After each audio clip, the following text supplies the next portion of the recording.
Well, Fidelity marking down the value of X yet again, making the case this time that X is worth 71.5% less than it was at the time that Elon Musk bought it, with Fidelity's help. Now, for more on this, we want to get to Yahoo Finance reporter Dan Howley. Dan, this is just another head scratcher here for Elon Musk, who certainly has not really been helping himself at X.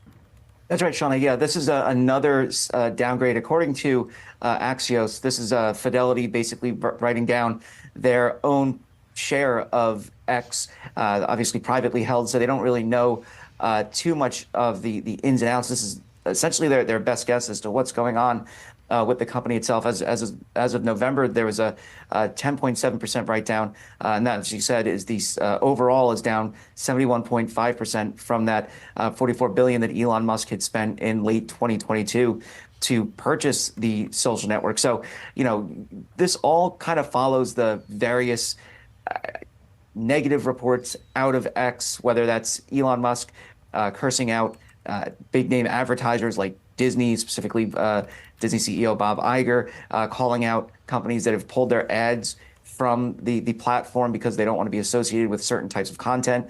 Elon Musk's own posting of controversial content. It just all seems to be kind of snowballing here into a broader problem. And it's unlikely that we would see the end of X.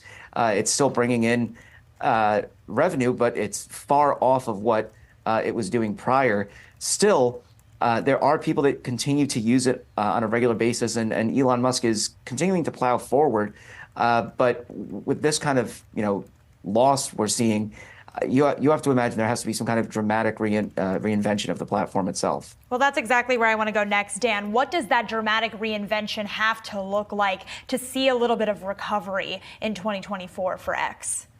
Well, obviously they're leaning into the idea of subscriptions for the platform, with X Premium and things like that. But it just isn't going to make up for the amount of advertising dollars that they've lost.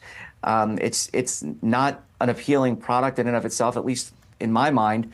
I don't really see a reason to pay more for X than I would any other platform. I have a subscription for it, but that's purely for work. Outside of work, I'm never on X. I can know a number of people who say the same, essentially. And increasingly, just anecdotally, I'm seeing a lot of people on Meta's Threads as kind of, the kind of wave pushes away. So, for X itself, Elon Musk wants to turn it into a super app.